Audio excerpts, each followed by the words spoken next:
Well, it's been a big week for radio, with one big star re-signing and another announcing he's stepping down. Let's return to James Manning from Mediaweek with all the details. Alan Jones has signed a new contract with Macquarie Radio.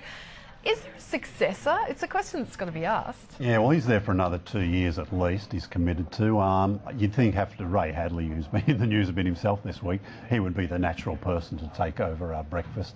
He hasn't hosted a breakfast show, but I'm sure he'd probably like to get his hands on it. But he's ready to wait until the time's ready, I think. But so he's got a few more years than Alan left in him. So you would imagine that would be the changeover. When it happens, Alan might decide to go on after 2 years, of course.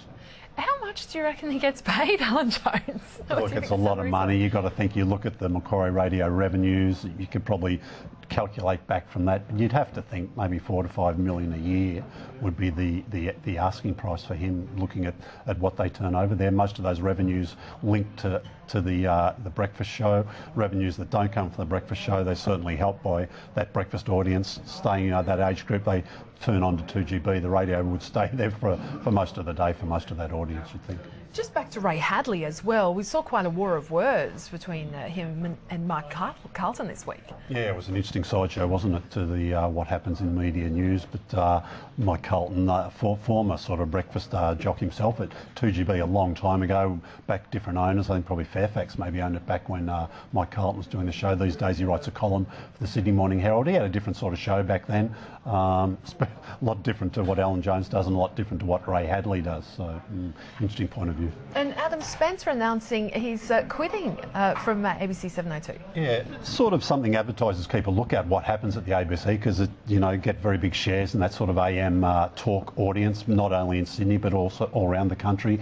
Adam Spencer could be attractive for some commercial broadcasters, and if the successor doesn't do as well, could be an opportunity for a station like 2UE to pick up some share.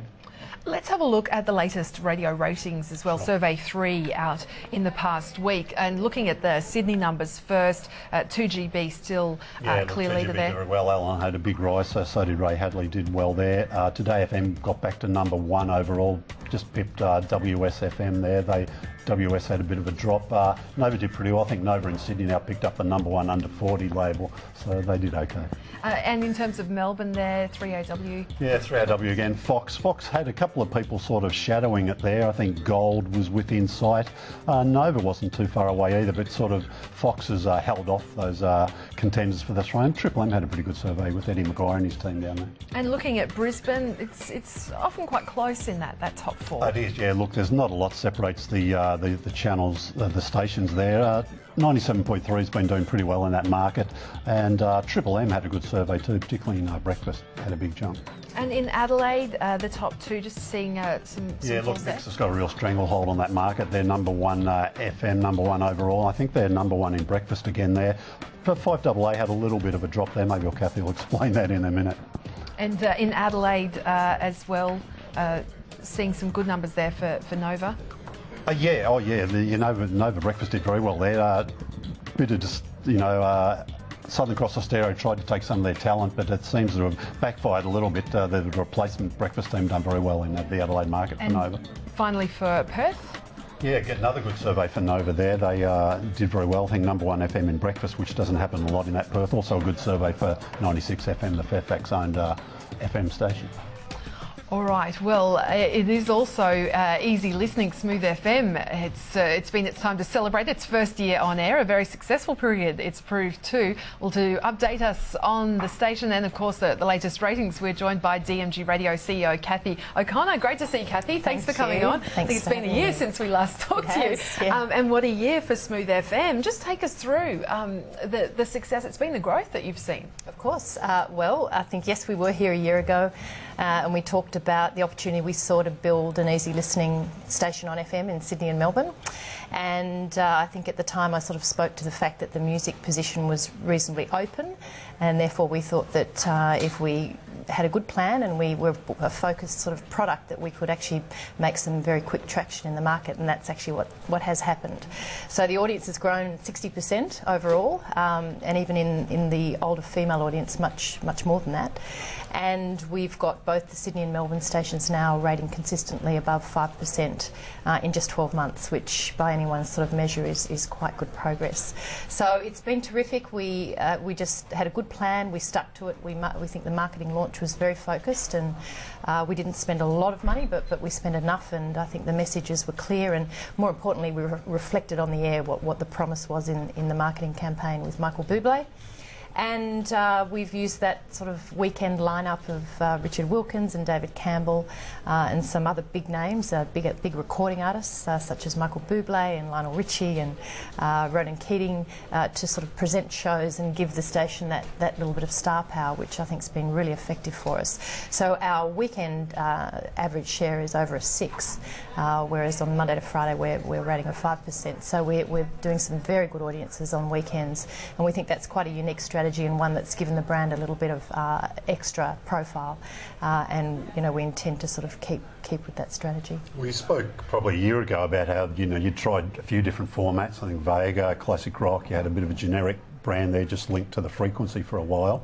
Was Plan B making Plan A work this time around? I think as we spoke last year, most of those sort of positions I think were good positions in themselves, but Sydney and Melbourne listeners didn't feel they were unique.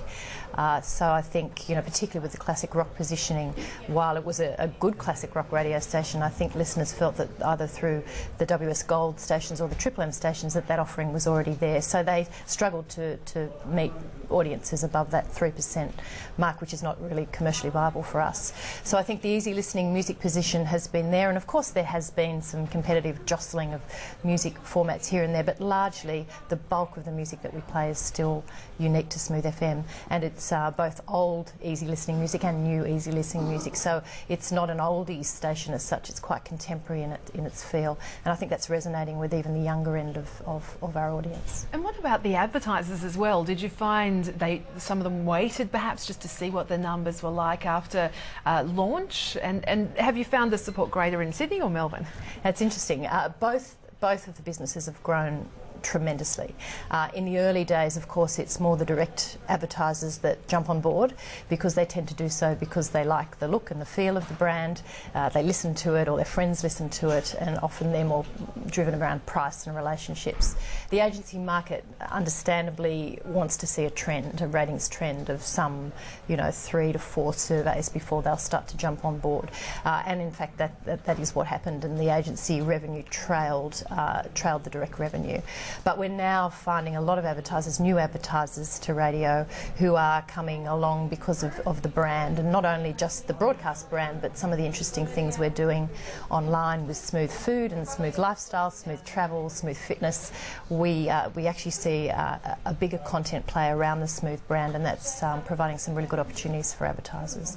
So those perceptions are changing, which is good. The format seems to work best across the day. You do very well 9 a.m. onwards, workplaces and both homes, I guess. Do you think eventually you can get bigger breakfast shares with the way you've got it now? Yeah, we spoke about this last year, and as I said, I think the audience of the station will build from 9 a.m. and over weekends, and that's exactly what has happened.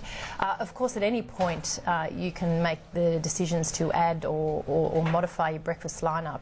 But if I look at what we're achieving off a pure music position in Sydney and Melbourne, as sort of nearly 4% share, compared to some big talent shows that are doing 5 to 6% shares, I actually think it is a very sound strategy. And I think it's early days for Smooth. Only 30% of the broader marketplace in Sydney and Melbourne actually knows Smooth's here, and so the big job for us is investing in things that build awareness for the brand, and that necessarily will be further advertising campaigns and marketing campaigns. A lot more important, I think, than investing in big breakfast shows. And I like that Smooth has a strong point of difference in breakfast. It is a music breakfast show. It's got good news and information, but it is quite differentiated from the rest of the market. So I think I'd rather have a different product, albeit at a slightly lower audience, and invest in our marketing and other areas of the station. Just very quickly as well, finally, the Nova stations, pretty good survey. We just saw the numbers there before, particularly Adelaide and Perth. What was your thoughts on that's it. Well, we're happy with Nova's results. I think 4 out of 5 going up is always good. It's always good if 5 out of 5 go up. But the network is clearly now consistently rating number 1 under 40, and that's really the strategy that we embarked on in repositioning the station in all the cap cities about 12 months ago. So we've been really happy with that. I think it's a hotly contested under 40 market, but we're sort of comfortable, particularly with our national shows. The afternoon show with Michelle, Tim and Marty, number 1 under 40. Our national night show is Smallsy, number 1 under 40. And 4 out of 5 Novas now in outright number 1 under 40. So it's going well as a strategy. As I said, 10 plus results will ebb and flow. And we are seeing in Sydney and Melbourne particularly a lot closer race between number 1 and number 3, 4, 5 now. I think there used to be dominant players in FM and daylight, and then number 2, 3, 4. Now we have in Sydney and Melbourne the top 3 stations within 1 to 1.5% of each other. So that makes for another good year in radio. Absolutely. Kathy, thank you so much for coming on the program. Coming up on Media Week, the latest free-to-air and subscription TV ratings.